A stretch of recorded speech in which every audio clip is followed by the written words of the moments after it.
Nigerians are no doubt facing a harsh economic situation, but those at the helm of affairs say it didn't happen today. The National Security Advisor, Nuhu Ribadu, has lamented that the current administration inherited a bankrupt country from the previous government of former President Muhammadu Buhari. And according to him, the revenue generated by the Bola Tinubu-led administration is being used to repay what was taken from the country. And he assured that the federal government will strive to ensure a robust and viable defense management and apparatus in the country. Babajide, let me have your thoughts on this. What do you first off make on the revelation by the NSA chief? Were you surprised or shocked by this revelation? Confession. I'm not surprised. I knew these things were happening, and I know that we are in a situation in which the pains we are going through are inevitable. Some Nigerians want magical solutions to our problems. It's not going to happen. I've seen people abuse me, that, oh, all you do is come and praise Tinubu, come and say, explain away Tinubu's incompetence, this and that. But when he wanted to share 8,000 to households on this program, 3 episodes, we used to condemn it. He changed his mind. They will never see it. They don't talk about when you criticize him. They will say, you've never criticized the man. You've never criticized the man. Why is it that you don't criticize Tinubu? We say the truth here. We say the truth. It doesn't matter who is the president. If the president runs the country properly, we all benefit. If things are terrible in the market, I also suffer. Because schools are increasing fees. Are my children not in school? My children are not in school abroad. They are here. And I've chosen not to leave my country. Like the cowards who have gone abroad, some of them throwing stones into our country. Sleeping on the streets. Encouraging people to take to the streets. And when they are killing one another, you are safely ensconced where you are. You don't have any conscience. You expect all of us to see things your way. I have the information that you don't have. So why will I see things your way? You are not raised the same way. So why will I see things your way? We are products of different upbringing, whether at work or at home.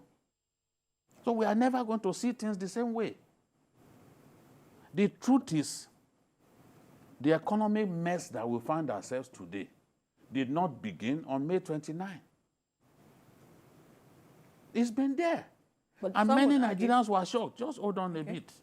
Many Nigerians were shocked when JP Morgan told us that, come on, all those stories that you are hearing that you have 33 billion in foreign reserve. It's not true. It took a foreign body to tell us that we do not have that kind of money in our foreign reserves.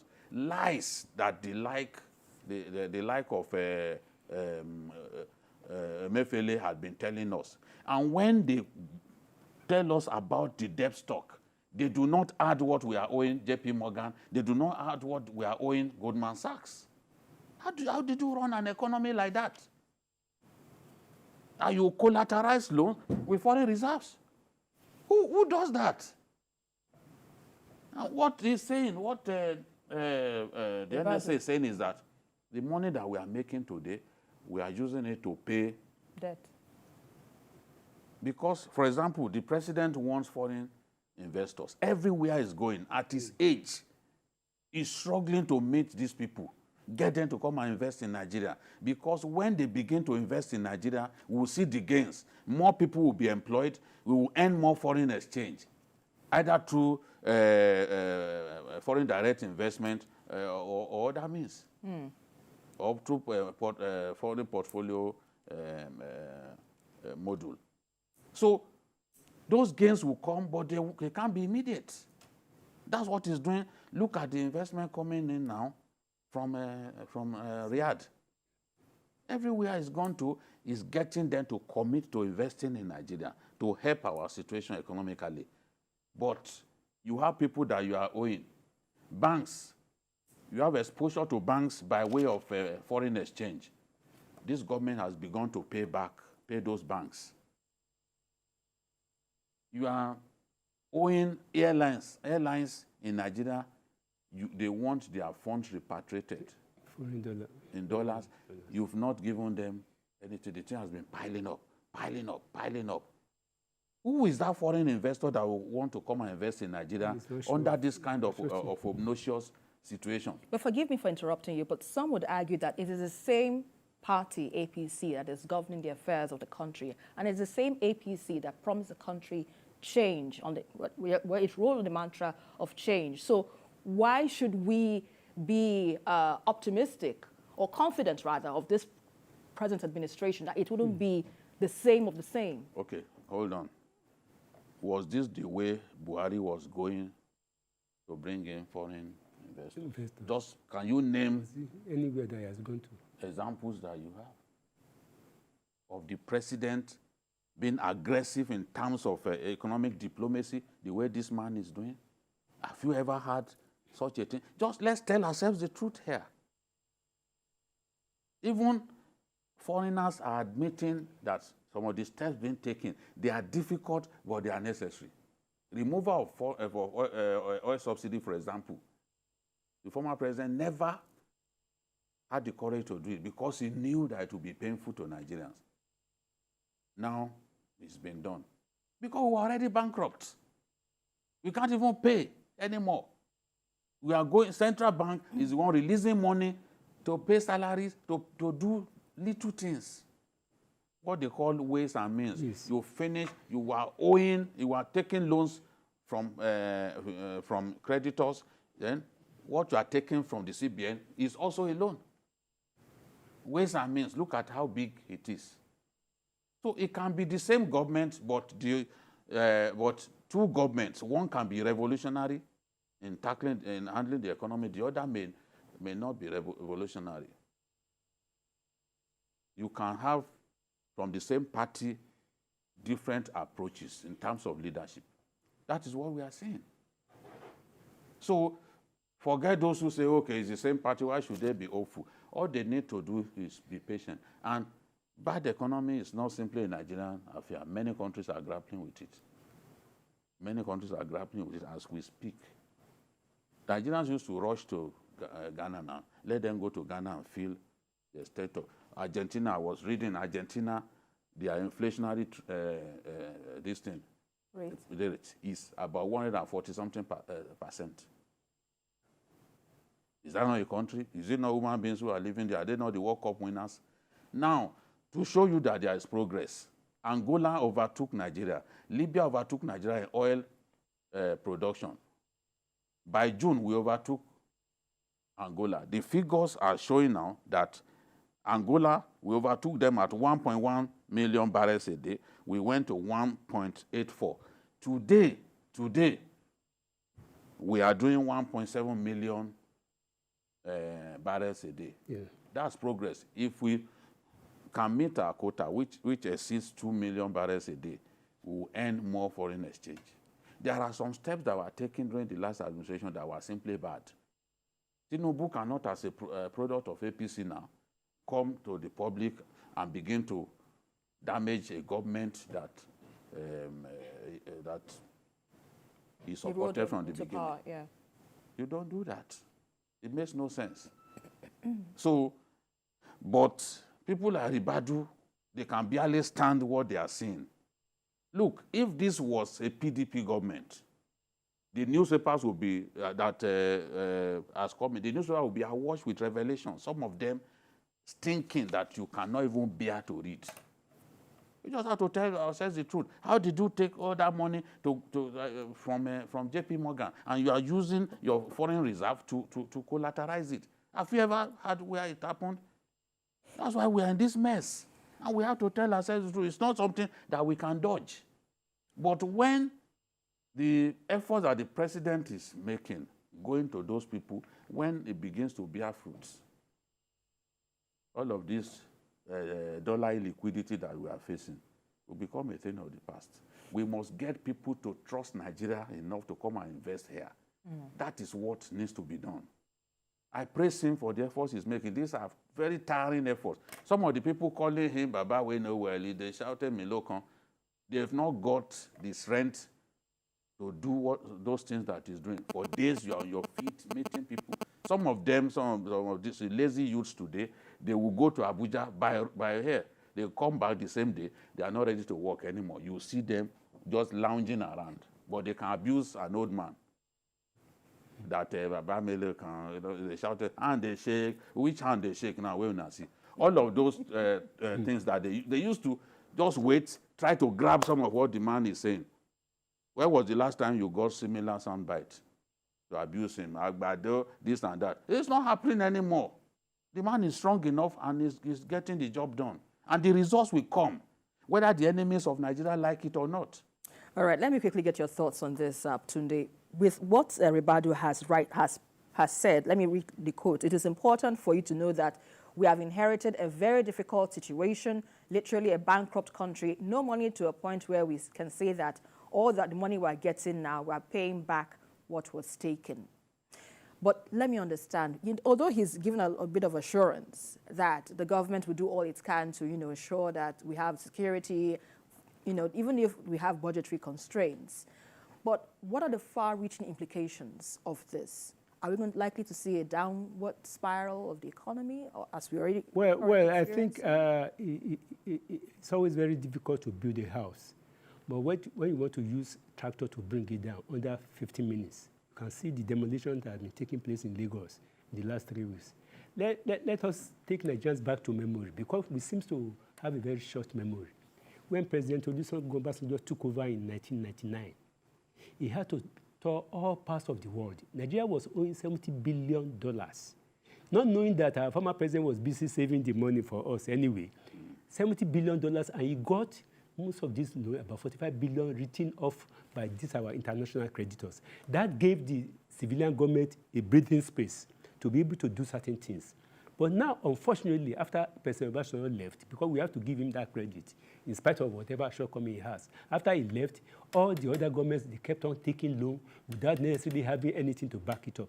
Don't forget that the militants came and reduced our capacity to meet the OPEC quota.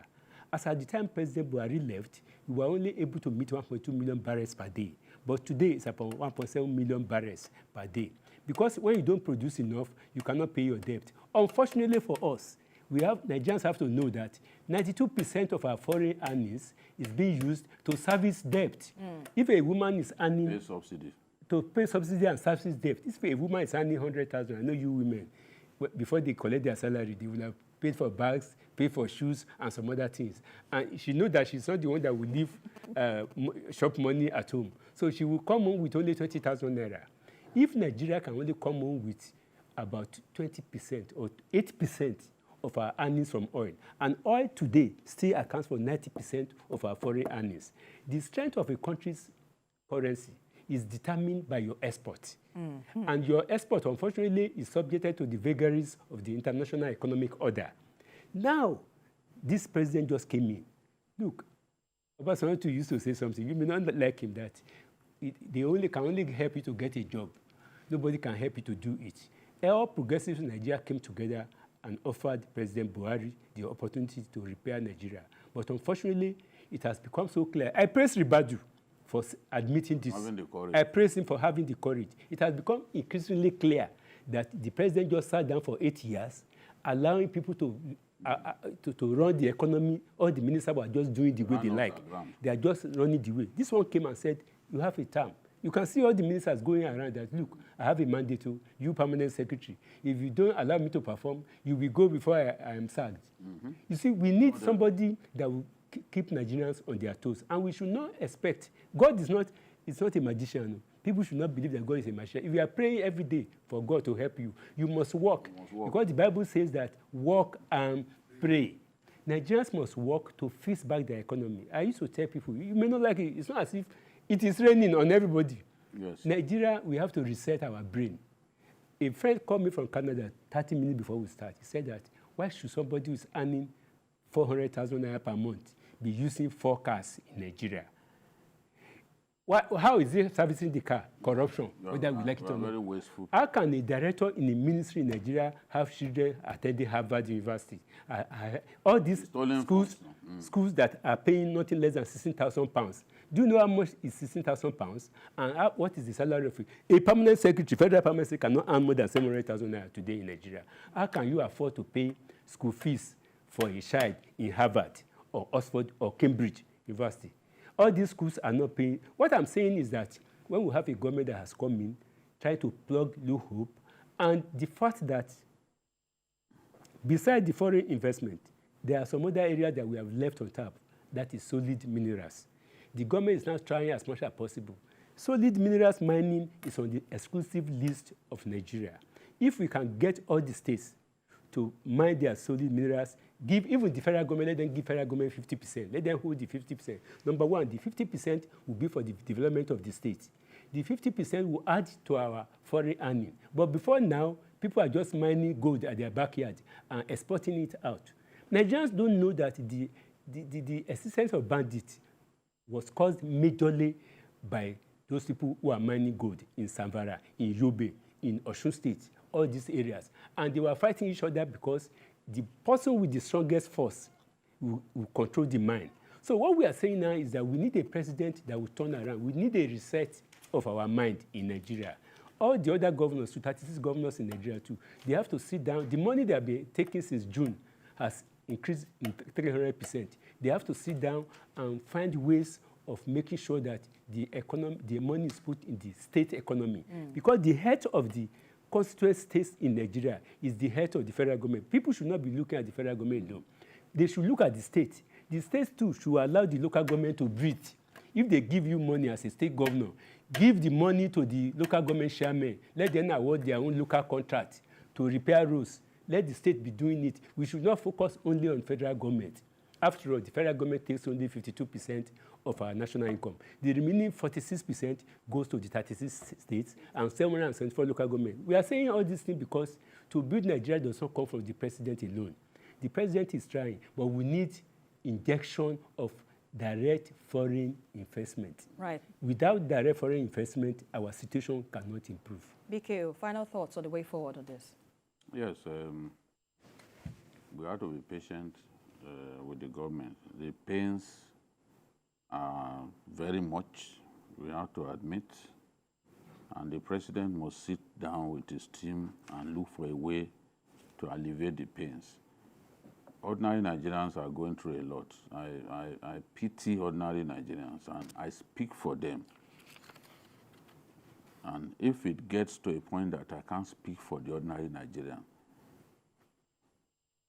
I know God knows what to do about my matter. I must speak for the ordinary Nigerian. And I'm saying now that the ordinary Nigerians are going through hell. Governments must find a way to ease the pain while pursuing long-term solutions. Yes, to the economy. You must find a way to ease the pain. And the governors in the states, they've been told, give palliatives to your people. We must see them doing that. I've seen governors like the governor of Borno State even personally coordinate this distribution. I've seen the governor of Yobe using SEMA in the state to distribute relief materials to people. These governors must be seen to be doing that. Some of them are really not doing it. Yes, it's being handled in a very responsible manner, in a manner that is driving our people mad. These governors must realize that they are there to serve their people, not just their friends and their contractor acquaintances. You must do your best to ease the pain in the land. Nigerians are angry because they didn't expect that this pain would be this much. Nigerians are people who are ready to sacrifice. And they are not difficult to please. You build a few kilometers of road for people, they will hail you, they will be clapping for you, they will even compose songs for you. But that doesn't mean that they should be taken for granted. And as he said, across our country, we must see the signs that governors are up and about trying to solve this problem. It's not a Tinubu problem alone. What are you doing at your own little level? You must ease the pain. The distribution of palliatives must go around. Policies, because it's not, yes, we are giving labor more money. How about other people who are not in the labor movement? Labor movement in Nigeria, they're just about 5% of the population. The total population. So how about other people? We must make sure that we reach them, either through the conditional cash transfer or other means that will help them to ease their pain. And when we are talking about helping our people to convert their vehicles from petrol-fired engines to CNG-fired engines, we must bring down the cost of conversion to CNG. Otherwise, a lot of people won't be able to afford it. It should not be a means for government to make money. Education, not many of our people can afford to send their children to tertiary institutions. We should make it a lot easier for our people to access education at that level. It should not be a means by which government will make additional money or IGR. That makes no sense. Not at this level, because the pain will be too much for the people to bear. So that is the thing. We have to speak for our people. That's why I'm here. If it gets to a point that I cannot speak for the people anymore, then I don't have to be here. Let the state governments be up and doing. The state governments are not doing enough. Let them be up and doing. They're not doing enough. You see, I tell people that if a local government is to award the contract, they won't give it to Julius Berger. They will give it to a local contractor. When the local contractor takes the contract, he will pay the person who will employ masons, bricklayer, all this. But this is the microeconomy. That's how the economy That is the matter. That's how economy. State governors should be up and doing. They should release money for local governments.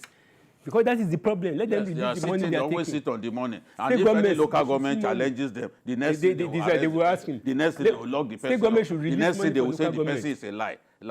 And we know they are the ones who are lying. They are the ones that are lying. Money meant for local government. Most of them cannot even. Most of the state governors, they don't sleep in their state capital. They will junket all over. Yeah, it's always in Abuja now. And traveling to Abuja all over the place. Let them release money so that the economy can go down. Their harem of girlfriends. Let them release money so that the economy can improve at the local level. Let's quickly wrap up this evening's episode of Journalist Hangout. I can imagine the passion from my analysts, BKO and Tunde Baton. Thank you so much, gentlemen, for your insights on the program this evening. Well, that's it on this day's episode, of Journalist Hangout. Join us again tomorrow for another edition of the program. You can watch a repeat broadcast of it tonight at 11. Join us again on Sunday from 1:30 to 3:30 p.m. We are also on YouTube at youtube.com/TVC News Nigeria. I am Esther Mokwariola. Bye for now, and God bless Nigeria.